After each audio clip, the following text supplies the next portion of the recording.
네, 미국 특허 소송에서 벼랑 끝에 몰렸던 삼성전자가 반전의 기회를 잡았습니다. 미국 ITC, 즉 국제무역위원회가 애플이 삼성전자의 특허를 침해하지 않았다는 종전 결정을 번복했습니다. 전면 재검토하기로 결정했는데요. 정반대의 결과가 나올 수 있어 주목되고 있습니다. 이 결정의 의미와 향후 전망 자세히 알아보겠습니다. 황민규 기자 나왔습니다. 자, 황 기자. 예. 앞서 말씀드린 것처럼 그 미국 국제무역위원회 ITC가 종전 그 결정을 재검토하겠다 이렇게 발표를 했습니다. 어떤 내용입니까? 네, 현지 시각으로 어제 미국 ITC는 애플과 삼성전자의 특허 소송에 대한 지난 9월 예비 판결을 전면 재검토하겠다고 밝혔습니다. 당시 ITC는 애플이 삼성전자가 보유한 통신 특허를 침해하지 않았다는 예비 판결을 내린 바 있습니다. 네. 반면 지난달에는 삼성전자가 애플의 디자인 특허를 침해했다고 판결을 내리기도 했는데요. 네. 이에 따라 삼성전자의 갤럭시 S, 갤럭시 S2 등의 스마트폰 제품이 미국 내에서 판매 금지될 위기에 처하기도 했습니다. 네. 하지만 어제 ITC는 이전 예비 판결을 원점에서 재검토하겠다고 밝혔습니다. 재심사를 요구한 삼성의 주장을 받아들였다는 얘기입니다. 이번 재심사 과정을 통해서 만약 애플이 삼성전자의 특허를 침해했다는 결론이 날 경우 애플의 제품도 미국 내에서 판매 금지될 가능성이 높습니다. 예. 이렇게 될 경우 양사는 상호 합의에 나설 수밖에 없는 상황이 됩니다. 네. 이 삼성전자로서는 그야말로 기사회생의 기회를 잡았다. 이런 아주 절호의 기회를 잡았다. 이렇게 표현을 할 수가 있겠는데요. 삼성과 애플이 서로 주장하는 이 특허의 내용 어떤 겁니까? 일단 삼성전자는 애플이 무선통신 특허, 표준 특허 2건과 전화기 자판을 누르는 방법에 관한 특허 등 총 6건의 특허를 침해했다고 주장하고 있습니다. 네. 이에 따라 아이폰, 아이팟, 아이패드 등 애플의 모든 주력 제품의 판매 금지를 요구하고 있는 상황입니다. 애플은 디자인과 유저 인터페이스와 관련된 특허권을 주장하고 있습니다. 네. ITC는 지난달 25일에 애플의 특허권을 인정하면서 삼성이 소프트웨어 특허 3건, 디자인 특허 1건 등 총 4건의 특허를 침해했다고 판결했습니다. 예. 이 삼성과 애플의 특허 이 소송 이것은 그 비단 미국만 있는 건 아니지 않습니까? 우리나라에서도 지금 진행이 되고 있는데 유독 미국에서만 애플에게 유리한 판결이 나오고 있다, 결정이 나오고 있다 이런 인상이 듭니다. 이건 뭐 특별한 이유가 있습니까? 일단 애플이 미국 기업이라는 홈 어드밴티지 이외에도 특허권에 대한 미국이나 유럽, 아시아 국가의 인식 차이가 분명히 존재한다는 점이 전문가들의 시각입니다. 네. 실제로 삼성전자는 네덜란드, 독일 등 유럽에서는 유리한 판결을 받으면서도 미국에서는 지속적으로 불리한 판결을 받았습니다. 네. 일단 가장 큰 차이는 유럽의 경우 지적재산권에 대한 오랜 전통과 판례가 있기 때문에 기술 특허에 대해서 기업의 배타적인 사용권을 인정하는 문화가 형성되어 있습니다. 네.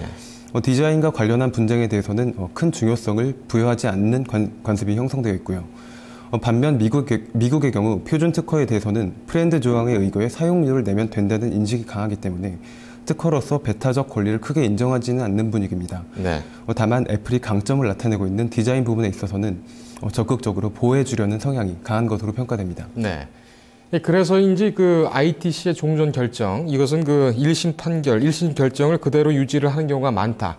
이런 관리에 비춰볼 때 다소 좀 의외다. 이 재검토한다는 것이 좀 의외다. 이런 결정이라는 그 시각이 많은데 어떻게 생각하십니까? 네, 그렇습니다. 그 삼성과 애플 소송뿐만 아니라 통상 ITC는 자국 기업과 외국 기업의 소송에 있어서 보호주의적인 성향을 나타냈었습니다.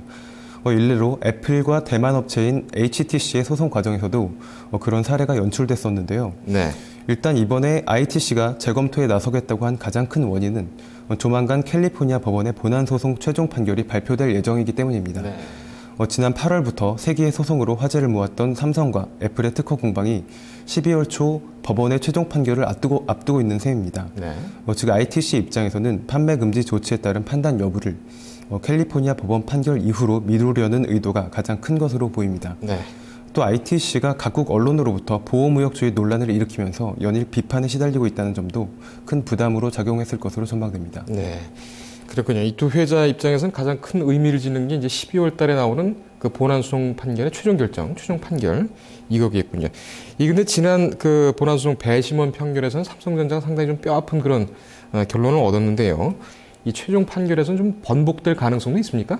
일단 미국에서도 배심원 판결이 최종 판결에서는 번복되는 경우가 흔히 발생하는 것으로 사례가 발생하기 때문에 네. 일단 그 가능성을 배제할 수는 없겠습니다. 네. 특히 전 세계 IT 업계의 조명 속에서 진행된 양사의 본안 소송은 배심원단의 전문성 문제부터 형평성 문제까지 수많은 논란을 양산시켜 오기도 했습니다. 네. 또 최근 제3국에서 진행된 소송에서는 미국에서의 판결과 상반되는 내용이 나오면서 미국의 지나친 자국 보호주의에 대한 비판도 점차 강해지는 양상입니다. 네. 또 법조계에서는 양사가 첨예한 특허 공방을 벌이고는 있지만 결국에는 크로스 라이선스 방식의 합의에 도달할 것이라는 시각이 강합니다. 네. 관건은 상대방의 특허 사용료를 어느 수준까지 낮추고 자사의 특허 가치를 얼만큼 높일 수 있느냐가 문제인데요. 쉽게 말해 현재 삼성과 애플이 벌이고 있는 특허 공방은 미래에 있을 협상에서 보다 유리한 조건을 받아내기 위한 고지전 성격이 강하다는 분석입니다. 네. 이 역시 이제 크로스 라이선스에 대한 가능성이 이제 계속 제기가 되고 있군요. 근데 최근에는 그 애플과 HTC, 이 애플과 HTC는 이 특허 사용권에 대해서 이제 합의도 하지 않았습니까? 삼성과 애플은 이 합의 가능성은 뭐 전혀 없는 겁니까? 일단 업계에서는 양사가 특허 소송의 이면에 합의점을 찾기 위해서 물밑 작업을 벌이고 있을 것으로 관측하고 있습니다. 네. 양측 모두 합의 가능성에 대해서는 이렇다 할 입장 표명을 하지 않고 있습니다만 기업 간 특허 소송의 경우 공방과 협상이 동시에 진행되는 게 일반적입니다. 또 삼성과 애플 모두 세계 최대 규모의 제조업체라는 점을 감안하면 한 방향으로 치우친 결론이 날 가능성은 희박하다는 게 전문가들의 중론입니다. 네. 즉 사안 자체가 단순히 법리적으로만 판단하기는 어렵다는 얘기인데요. 두 회사의 소송은 시작부터 세기의 소송으로 불릴 만큼 세계 IT 업계에 미치는 영향이 매우 큽니다. 즉 미국 법원 입장에서도 신중에 신중을 기할 가능성이 높습니다. 네.